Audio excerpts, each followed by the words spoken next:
Srimad Bhagavatam 214 Deha Patya Kalatradi Sainyeshva Satsvapi Tesham Pramatto Nidanam Pashanyapi na Pashyati. Persons devoid of Atma Tattva do not inquire into the problems of life. Persons who are devoid of Atma Tattva own, here it is said that they do not inquire into the problems of life, being too attached to the fallible soldiers like the body, children, and wife. Although sufficiently experienced, they still do not see their inevitable destruction. Here, the translation of this shloka is word to word, just that Atma means own, and then it is about the tattva means constitutional position. So, this material world is called the world of death. Every living being, beginning from Brahma, whose duration of life is some thousands of millions of years, down to the germs who live for a few seconds only, is struggling for existence. The struggle for existence is not new. Since ages, the struggle for existence is what is driving the human race. It looks like they're progressing. They're not progressing. Actually, it is a struggle for existence. And when we read Bhagavatam, it is reinforced in the mind that what is all this running around about. Therefore, this life is a sort of fight with material nature, a fight with material nature, which imposes death upon all.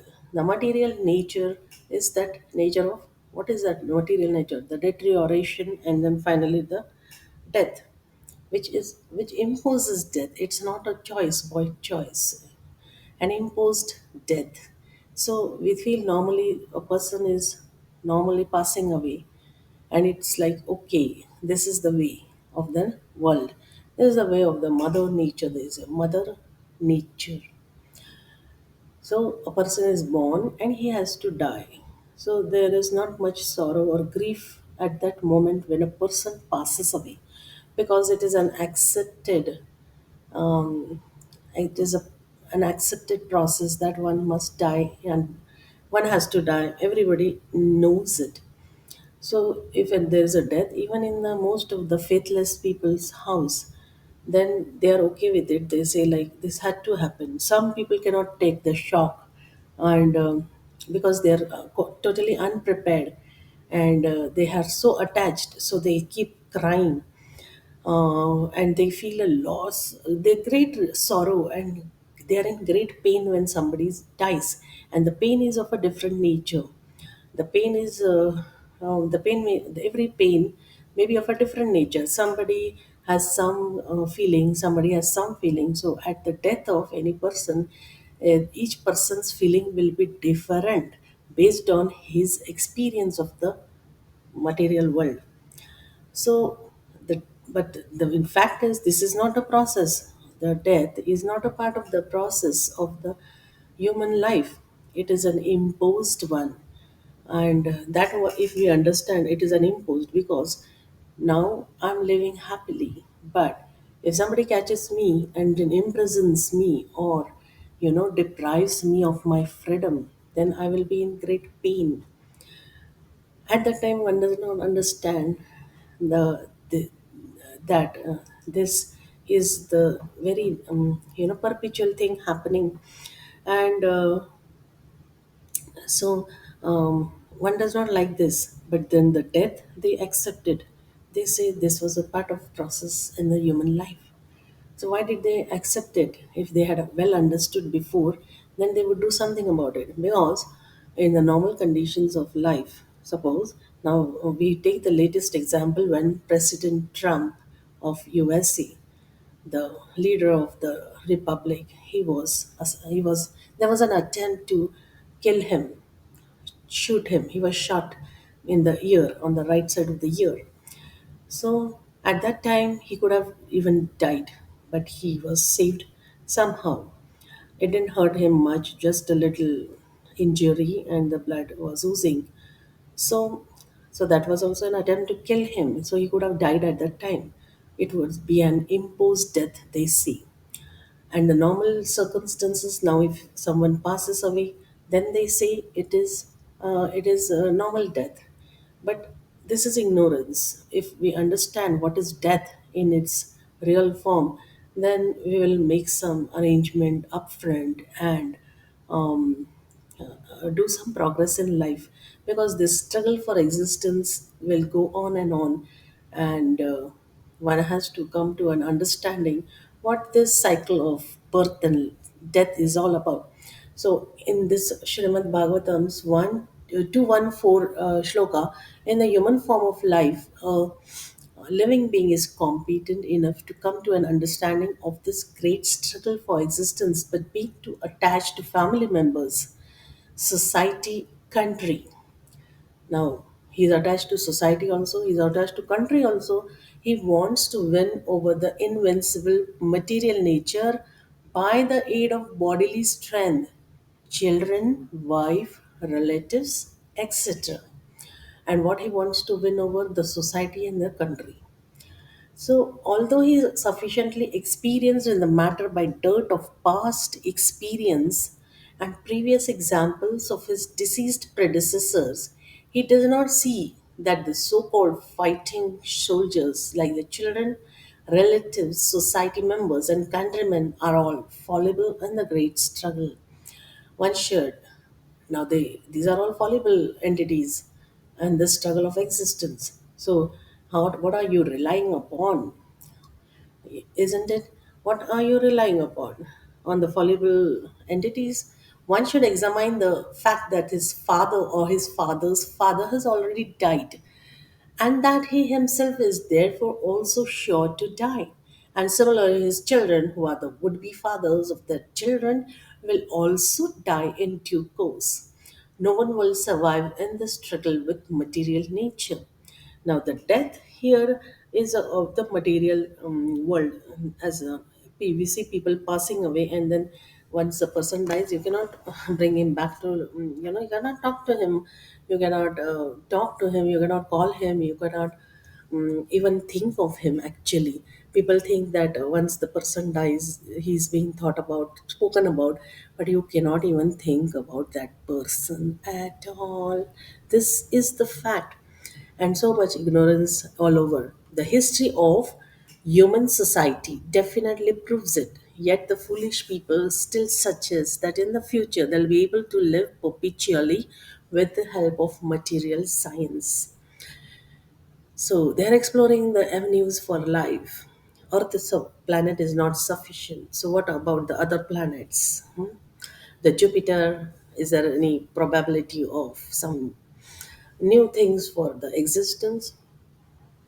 The Mars, and then Moon, the weather conditions on the Moon are being studied to cultivate crops on the Earth planet. What nonsense is that?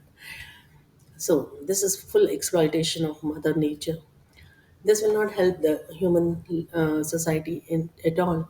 The material science progress and dependence on it, it is one of the fallible entities altogether. This poor fund of knowledge exhibited by human society is certainly misleading, and it is all due to ignoring the constitution of the living soul. The nature of the living, the constitution of the living soul is forgotten, and because of that, this knowledge exhibited by human society is misleading. When the foundation itself is not there, then anything you do around it must also be perishable. This material scientists, they don't understand that. They think they are very successful making new innovations and bringing um, into effect so many discoveries, and they call it inventions, and it is no invention at all. In the worldly standard it is an invention, but the mention of it is in the Bhagavatam. Everything is there. Whatever you name and everything is mentioned in Srimad Bhagavatam. So it is not invention also.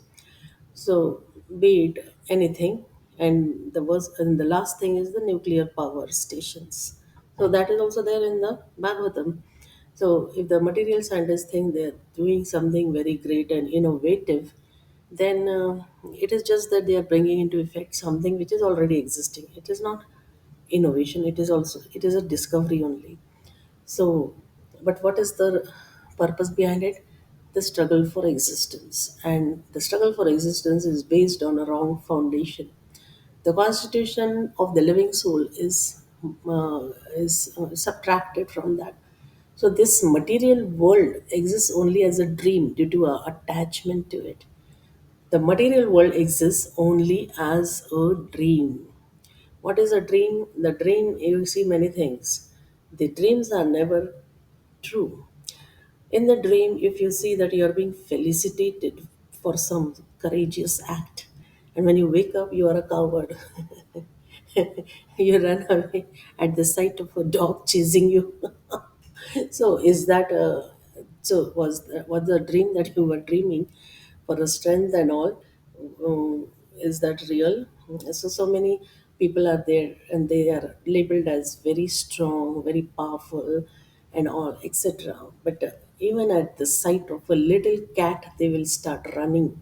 So this is the level of their strength. We don't realize it because we are busy and we take it for granted. But a person who ponders on it a lot and has given a thought to it would immediately point out the mistake. Like he would not accept the existence. He would not accept such a person as a very qualified or someone to follow, and the masses should look up to him as a leader. So these people, so people know that he is being accepted as leader. It is only in the comparative frame. Once he is down from his position, no one will ask him. So otherwise, the living soul is always different from the material nature. The great ocean of material nature is tossing with the waves of time, and the so called living conditions are something like foaming bubbles which appear before us as bodily self, wife, children, society, countrymen, etc. Due to a lack of knowledge of the self, we become victimized by the force of ignorance and thus spoil the valuable energy of human life in a vain search after permanent living conditions which are impossible in this material world due to the lack of knowledge of the self. Now they'll say, if you say this to any person who is super busy in his material life and well accepted, and he's running after so many project after project, he's giving output, and people are looking up to him. What next? So if you tell such a person that you lack knowledge of self, he will say, "What? I am doing so much for the people, so the society, my they depend on me for all the inputs. So how is it that you're saying such a thing?" And they will call that other person mad, insane. So this is the state, and a person who has had a lot of. Then the question arises. Then why does one person has understanding of what is the knowledge of the self and it is needed, and why does the other person not at all come to the conclusion that I've done so many things, but the knowledge of self is lacking? So, what is it that makes the difference? So, the difference is why would a person, you know, not come to a realization that after having done so many material innovations or discoveries, why am I lacking? The foundation itself is missing. Will a person who is so super busy will come to this conclusion? It is very rare. And why the other person who is normal in the normal mode of living and he is worried about the knowledge of the self?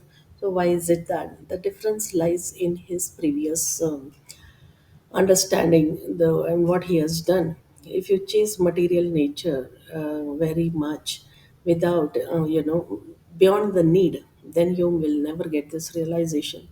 This is a fact.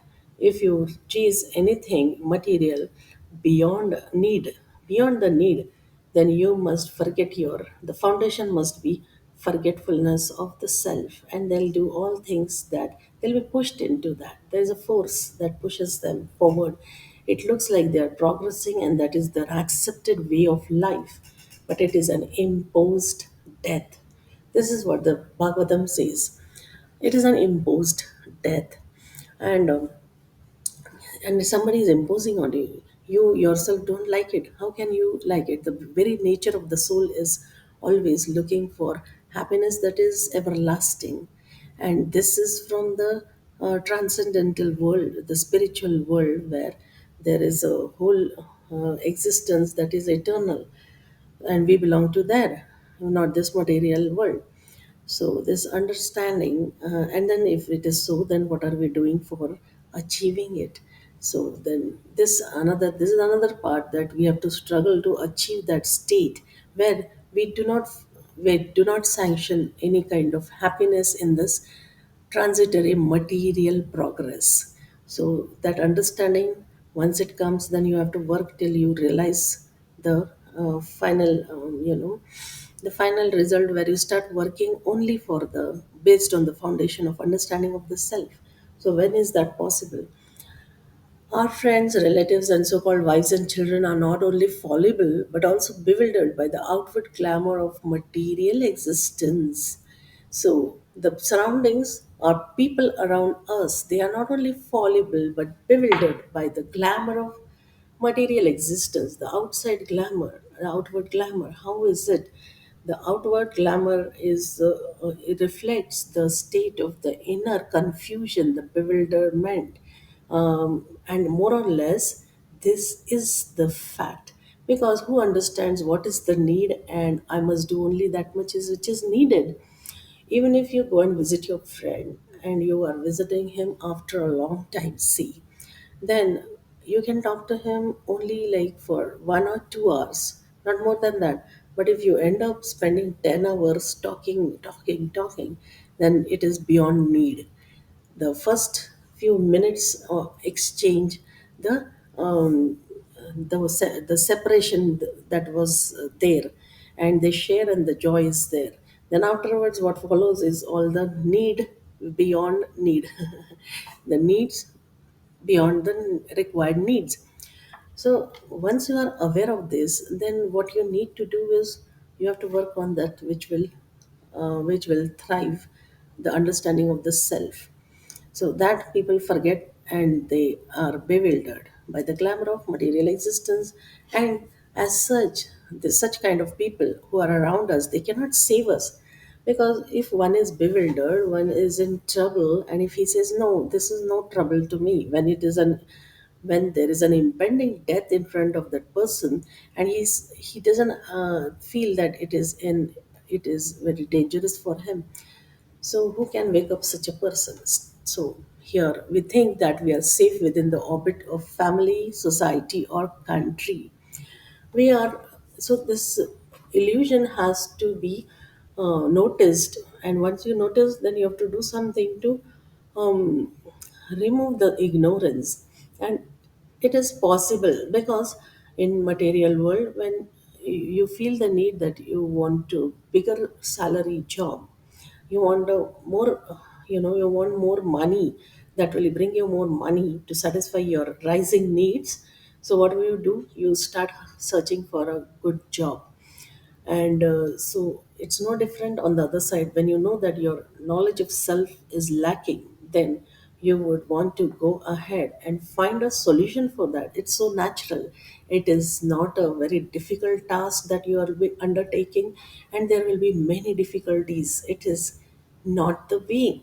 There will be difficulties, then there are difficulties in the material world too.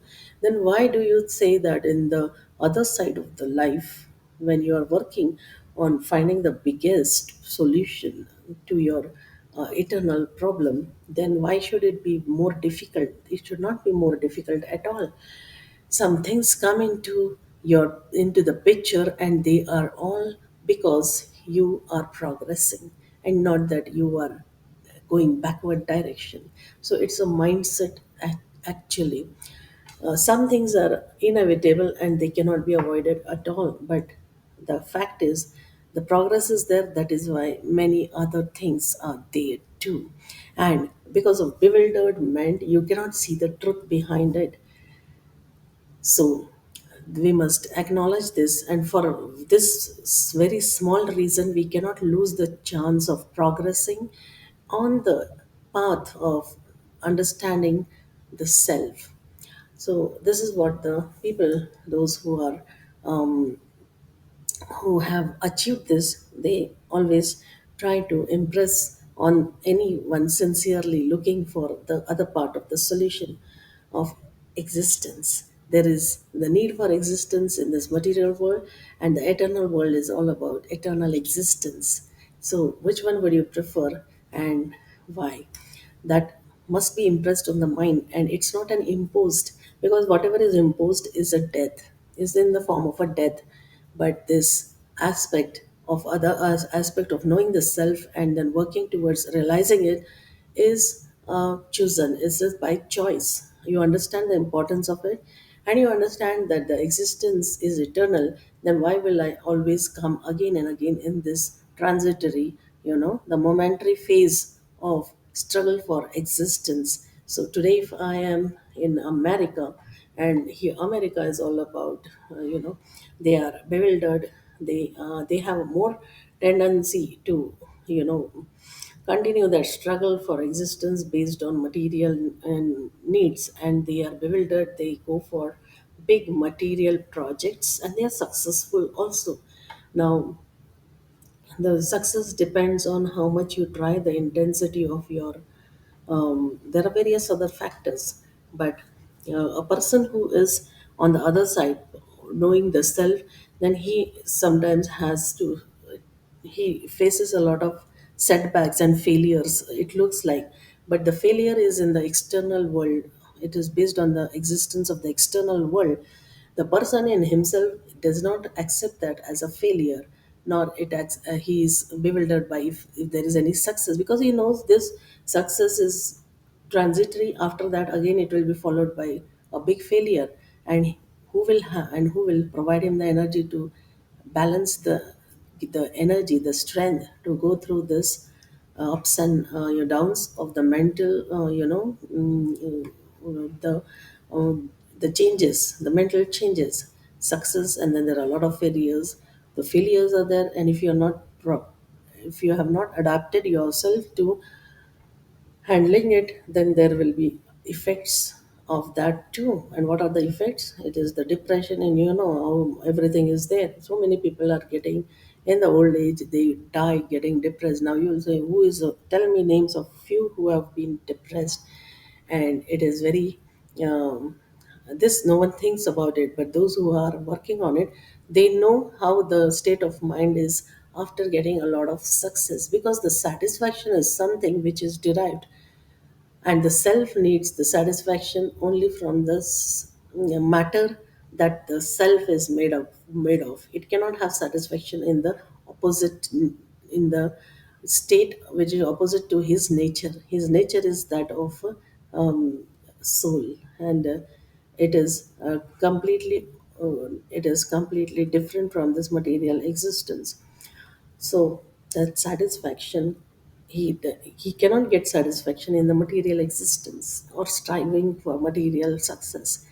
So lack of that satisfaction pushes him for more and more of a material enjoyment and exploiting the material assets of the nature that is not his at all. It looks like today in America, there is a lack of understanding. Many don't understand this, and those who understood, they are walking on the path, but they have had no success so far. So they may again drift back into the negative, in the reverse direction. So one has to be very cautious, and not that he must give up. He should not give up his whatever duties in the material world. He should do all the things needed, but he should not give up, but he shouldn't forget that what is the basic goal. So that is needed. The whole materialistic advancement of human civilization is like the decoration of a dead body. Now, after once a body is when a human being dies, his dead body, what happens? They decorate him in a nice coffin. In American culture, the culture is that of a cremating, and they just bury that person. So they make a nice coffin with the golden plates and all, and it's very attractive, and it looks like this coffin is, uh, you know, a mark of respect for that person. And then they walk also in a some style. So the decoration of a dead body, everyone is a dead body, flapping only for a few days, and yet all the energy of human being is wasted in the decoration of this dead body. So when something is imminent, there is an imminent thing that's going to happen. Now this thing is going to wither. When it's going to wither, why will I be mad for that object, isn't it? So this forgetfulness of this knowledge is what causes all the problem. And so it is said that everyone is a dead body flapping only for a few days. So now this statement is a little confusing. You'll say the human life, humans are working, they're full of life, and how come you say they are a dead body flapping for a few days? So because they do not have understanding, so they are already a dead body flapping for a few days. If they had understanding that the knowledge of the self is lacking and they must work towards it, then they would have instantly gotten to that course of action. So their dead body, in the sense, whatever they do, their acts, it'll be counted only for the material side, which they'll be born again and again, and they'll continue the same course of success and failures. For them, success and failure will mean the same, never the different. One has to understand this. So here in Bhagavatam, the Shukadeva Goswami, who is speaking all this knowledge to the souls who are interested in following this path of knowing the self, he's pointing out the duty of a human being after showing the actual position of bewildered human activities. So he's pointing out the duty. Persons who are devoid of knowledge of Atma Tattva are misguided, but those who are devotees of the Lord and have perfect realization of transcendental knowledge are not bewildered. The persons who are devoid of knowledge of Atma Tattva are misguided. Imagine a person meets a lot of success in life, and at the end of this life, when he is old and invalid, he realizes that he's been cheated by his own desires and his ambitions, and how disgusting he might feel. And look at the other part of of the picture. Everybody, especially the youngsters who are rising, they are under the impression that this person was super successful and he has done a lot of innovations, and they get carried away in the young age. It's very easy to get carried away. So this person, they get impressed, oh my, he has done so much of innovation, he has done so much of work, and he has gotten to the topmost number, in the counted among the topmost numbers of everything, like the maybe any section of the any section of the arts, like economy, politics, whatever, the science, material science. So, and they don't know the truth about that person, that he is in a greater trouble because he is all alone. Everybody has deserted him, and he is now repenting that he's been cheated since his birth as a child, and no one told him that this when of this. Of course, when he reads some information on the lack of knowledge of the self, and then he thinks, because he has been doing this single-handedly, so when he reads such a thing, it is easy for him to grasp it. So that's another advantage, but still it does not help.